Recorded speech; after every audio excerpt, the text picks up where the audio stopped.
जो कहानी मैं आज आप लोगों को सुनाने जा रहा हूँ इसे रिलीज होते ही बैन कर दिया गया था और शिनची स्टूडियो ने ऐसा क्यों किया। आखिर क्या था इस एपिसोड में जो इसे बैन करने की नौबत तक आ गई। आइए जानते हैं इस एपिसोड में। वेलकम टू एनिमेजी चैनल और आज मैं आपको इस खौफनाक वीडियो में बताने जा रहा हूँ शिनचैन का ऐसा रहस्य जो आपने कभी सोचा नहीं होगा। मेरा नाम है निकी एंड शुरू करते हैं इस वीडियो को। इस कहानी की शुरुआत में हमें नैनी और उसके कुछ दोस्त दिखाई देते हैं और हमेशा की तरह आज भी वो घर घर खेलने के लिए कहती है। ये सब सुन के सब अजीब सा चेहरा बनाने लग जाते हैं। कजामा कहता है उसे तो अपनी कोचिंग की एक्स्ट्रा क्लासेस अटेंड करनी थी। मसाओ कहता है आज तो उसे किसी रिलेटिव के घर जाना था। बोचैन कहता है उसे तो अपना रॉक कलेक्शन किसी एक फ्रेंड को दिखाने जाना था। हमारे शिनचैन की बारी आती है और वो कहता है उसे तो उसकी मॉम ने शॉपिंग के लिए भेजा था लेकिन वो इस बारे में बिल्कुल भूल ही गया था। और हैरानी की बात तो ये है कि वो बिल्कुल सच बोल रहा था। और ये कहकर सब धीरे धीरे जाने लगते हैं। नैनी अपने दोस्तों का बिहेवियर देखकर बहुत गुस्सा होती है और नाराज होकर वो अपने घर की तरफ जाने लगती है। थोड़ी दूर चलते ही उसे कुछ अजीब सा महसूस होने लगता है, मानो उसे कोई लगातार घूर कर देख रहा हो। पीछे पलटने पर उसे वहाँ कोई नहीं दिखता लेकिन वो घबरा जाती है और अपने घर की तरफ और तेजी से जाने लगती है। थोड़ी और दूर चल के उसे फिर से वही एहसास होता है लेकिन इस बार उसे लगता है जो भी है उसके बहुत करीब है, इतना करीब कि उसकी सांसों की आवाज तक उसे सुनाई देती है। नैनी पलटे उससे पहले ही उससे पीछे से एक आवाज आती है, क्या तुम मेरे साथ खेलोगी? नैनी पलटकर उसे देखती है और बहुत डर जाती है और कहती है अभी तो यहाँ पर कोई नहीं था, तुम अचानक से कैसे आ गए? वो उसी की उम्र जितना एक लड़का था जिसने फटे पुराने कपड़े पहने हुए थे और नैनी को घूरे जा रहा था।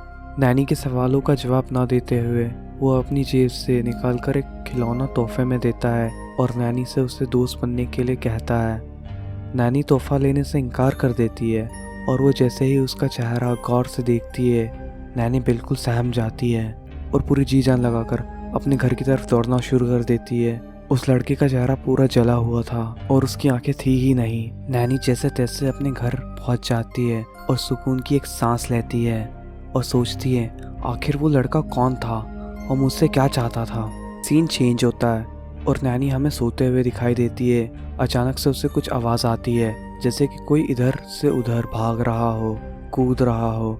उसे टीवी चलने की आवाज़ आती है और नैनी सोच में पड़ जाती है आखिर इतनी रात को कौन ये आवाज़ कर रहा है। कासुकाबे डिफेंस ग्रुप की लीडर होने के नाते वो हिम्मत करके फैसला करती है कि जो भी उसके घर में घुसा है वो उसे सबक सिखाएगी। अपने कमरे से निकलकर नैनी बाहर जाती है और देखती है उसके चॉकलेट के वेपर्स एंड उसके सारे टॉयज यहाँ से वहाँ फैले हुए हैं और टीवी ऑन होती है। नैनी अपनी पूरी हिम्मत जुटाकर वहाँ जाती है और टीवी ऑफ कर देती है लेकिन जैसे ही वो टीवी ऑफ होती है उसके रिफ्लेक्शन में उसे वहाँ पर लड़का उसके पीछे खड़ा हुआ दिखाई देता है।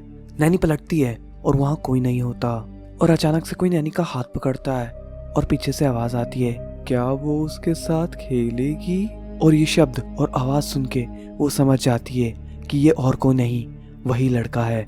नैनी रोना शुरू कर देती है और उससे पूछती है वो उसके पीछे क्यों पड़ा है और वो क्या चाहता है। वो लड़का कुछ नहीं बोलता और उससे बहुत क्रीपी सी स्माइल देता है। सीन चेंज होता है और नैनी अपने बेड पर लेटी होती है और वो एकदम से उठती है और उसकी मॉम आती है और उससे कहती है नैनी क्या हुआ, कोई बुरा सपना देखा क्या?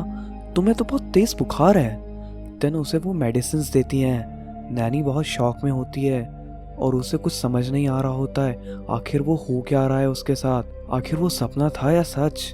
नैनी जैसे ही मेडिसिन लेने के लिए अपना हाथ आगे बढ़ाती है उसे उसके हाथ पर वो उंगलियों के निशान दिखाई देते हैं जहां वो लड़के ने उसका हाथ पकड़ा था और इसी के साथ ये एपिसोड खत्म हो जाता है। Thank you for watching guys. अगर आपको ये एपिसोड अच्छा लगा हो तो please like share and subscribe करें। अगर आपको इस एपिसोड का सेकंड पार्ट चाहिए तो यार जल्दी से जल्दी 1000 लाइक्स कंप्लीट कर दो, फिर मैं इस एपिसोड का सेकंड पार्ट ले आऊँगा। तो तब तक के लिए tata sayonara and good bye.